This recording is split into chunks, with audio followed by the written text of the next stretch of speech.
चलिए सभी को गुड इवनिंग। और आज जो है आप लोगों को एग्जामिनेशन में, आप लोग जानते हैं क्लास 10 के एग्जामिनेशन में 20 नंबर के जो है पूरी तरह से गद्यांश आता है और लगभग बच्चे जो है गद्यांश में जो है वो गलत करते हैं। क्या गलत करते हैं? लिखना सटीक होता है और लिखते हैं विस्तार में, और यही कारण होता है कि उनको नंबर जहां 2 अंक देना चाहिए उनको नंबर केवल मिलता है 1, और वो पूरी तरह से खुश होते हैं कि हम तो गद्यांश पूरी तरह से बना के आए हैं, हमें तो पूरा नंबर मिलना चाहिए। और वो अपने अंक को पूरी तरह से जोड़ भी लेते हैं कि 80 अंक आएगा, 85 अंक आएगा, 70 अंक आएगा, लेकिन जब आता है रिजल्ट तो पता चलता है कि इसे 40 नंबर आ गया। तो गद्यांश 20 नंबर का आता है तो ये बहुत ही इंपॉर्टेंट चीज है और बहुत ही बड़ा नंबर भी है।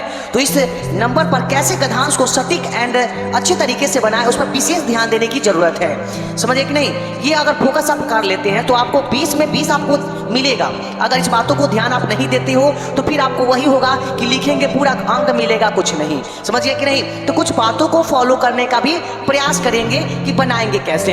एक चीज सबसे पहले ध्यान रखिए, एक बार ना, पहली बात कि सब्जेक्टिव क्वेश्चन है गद्यांश, तो पूरी तरह से एक बार जो है वो गद्यांश को पढ़ ले, ठीक है? एक बार गद्यांश को पढ़ ले और दूसरी टाइम में जो क्या करना है कि क्वेश्चंस के साथ गद्यांश को भी पढ़ते जाइए। इससे कि आपको आंसर को जो है पहचान करने में बहुत ही आसानी होगा और आप बहुत अच्छे से उसके पहचान कर पाओगे। समझे कि नहीं? क्योंकि दोबारा हो जाएगा तो अच्छा होगा, आसान हो जाएगा आपको बनाना, ठीक है? तो ध्यान रखिए, सही एंड सटीक आंसर देना होता है।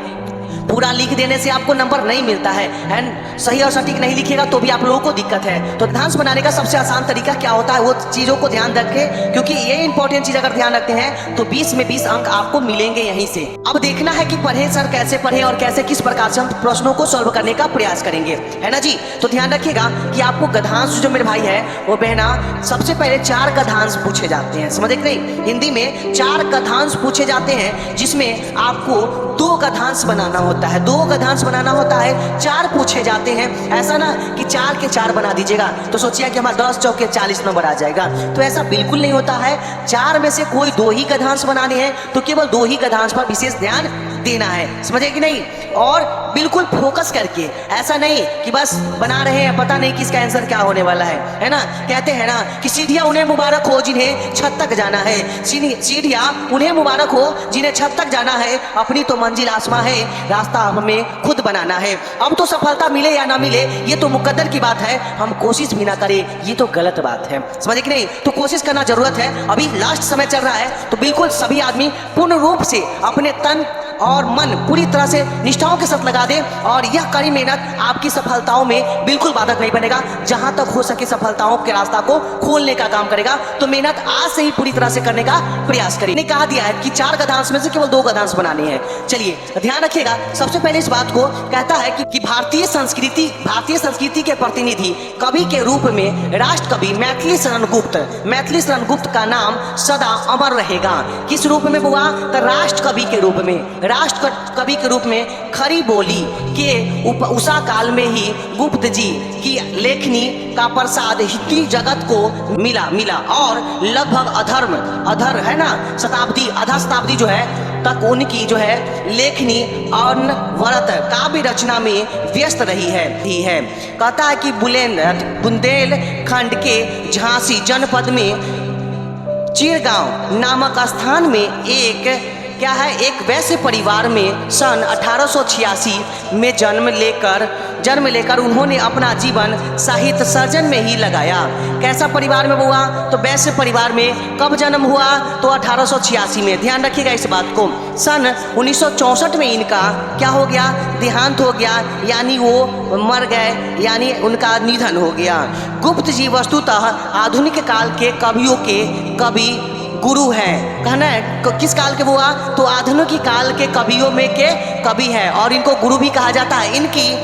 इनकी कहता है कि इनकी अमर कृति भारतीय जब 1912 में प्रकाशित हुई थी तो समस्त देश में राष्ट्रीय भावना की लहर सी फैल गई थी। कहता है उसके बाद कि रामचरितमानस के पश्चात राम भक्ति के काव्य में ऐसी लोकप्रियता किसी अन्य रचना को नहीं मिली है, नहीं जितनी गुप्त जी की कृतियों कृति साकेत को। तो ध्यान रखिएगा ये आप लोग का गद्यांश था। अब ध्यान दीजिएगा कि इसका प्रश्न क्या कहता है मेरे भाई। प्रश्न क्या कहता है, सबसे पहला प्रश्न है कि राष्ट्रकवि मैथिली शरण गुप्त का नाम किस रूप में अमर होगा। किस रूप में अमर होगा, तो सटीक जानकारियां देना है। तो देखिएगा भारतीय संस्कृति के प्रतिनिधित्व कवि के रूप में राष्ट्रकवि मैथिली शरण गुप्त का नाम सदा अमर रहेगा। अब बच्चे क्या करेंगे पता है आपको, यहाँ पर क्या करेंगे, लिखेगा भारतीय संस्कृति के प्रतिनिधि कवि के रूप में राष्ट्रकवि मैथिली शरण गुप्त के नाम सदा अमर रहेगा। ये प्रश्न लिखेंगे, ये इतना लिख देगा और पता चलेगा, वो कहेगा कि वाह हमारा तो पूरा नंबर आएगा। लेकिन ये बिल्कुल गलत है। आप अपनी समझदारी से बिल्कुल काम नहीं ले रहे बउआ। यहाँ पर समझदारी का विशेष फोकस करना क्या है वो ध्यान दीजिए एक बार फिर से, समझे कि नहीं। तो ध्यान देना है कि बोला है कि राष्ट्रकवि मैथिली शरण गुप्त का नाम किस रूप में अमर रहेगा, केवल बोला है किस रूप में। अब पूरी उसको डिटेल मत कर देना है। तो किस रूप में रहेगा, तो ध्यान दीजिए किस रूप में रहेगा, है ना बुआ। तो राष्ट्रकवि मैथिली शरण का गुप्त नाम सदा अमर रहेगा। किस रूप में, तो राष्ट्रकवि के रूप में। किस रूप में हुआ, तो राष्ट्रकवि के रूप में, यानी भारतीय संस्कृति के प्रतिनिधि कवि।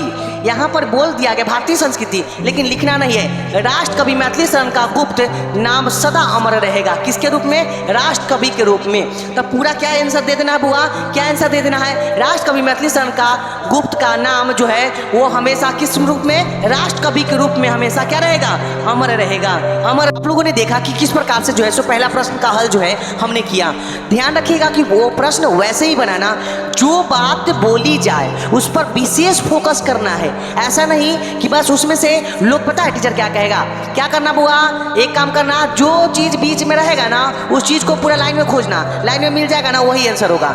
बाबू तो ये तो सटीक आंसर नहीं हुआ, ये सटीक आंसर नहीं हुआ।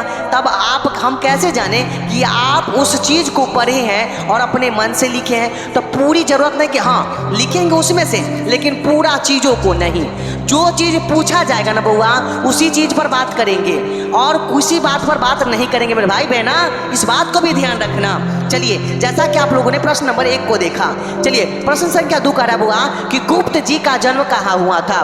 गुप्त जी का जन्म कहाँ हुआ था, तो ध्यान रखिए बुआ, किस परिवार, गुप्त जी का जन्म बुंदेलखंड के झांसी जनपद में हुआ था, है ना।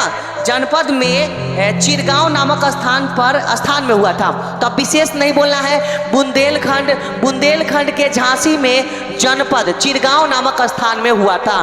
तो ये आंसर लिखेंगे पूरा, गुप्त जी का जन्म यहाँ हुआ था, बस ये लिखेंगे। अब यहाँ पर लोग क्या लिखेंगे से आप देखिए, यहाँ पर लिखेंगे बुंदेलखंड के झांसी जनपद में चिरगांव नामक स्थान में एक वैश्य परिवार में 1886 में जन्म लेकर इन्होंने अपना जीवन साहित्य सर्जन में लगाया।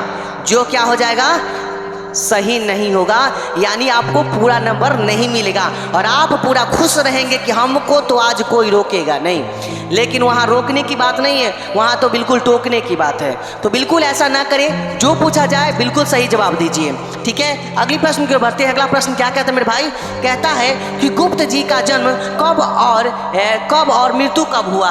ध्यान रखिएगा इस बात को, कब और मृत्यु कब हुआ उसका, तो जन्म कब हुआ था, तो ध्यान रखिएगा जन्म कब हुआ। तो देखिए लिखेंगे कि गुप्त जी का जन्म 1886 में हुआ और उनकी मृत्यु 1964 में हुआ। इस बात को ध्यान रखना। अब लोग लिखेंगे क्या कि वैश्य परिवार के 1886 में जन्म लेकर उन्होंने साहित्य जीवन को लगाया और उनका मृत्यु सन 1964 में इनका देहांत हुआ, ये प्रश्न लिखेंगे। लेकिन नहीं, आप उस वैसे नहीं लिखना, आप सही एंड सटीक आंसर देना, बिल्कुल समझिए कि नहीं, पूरा नहीं उतारना होगा, ध्यान रखिएगा। अगला प्रश्न क्या कहता है मेरे भाई, कहता है गुप्त जी वस्तुतः क्या थे।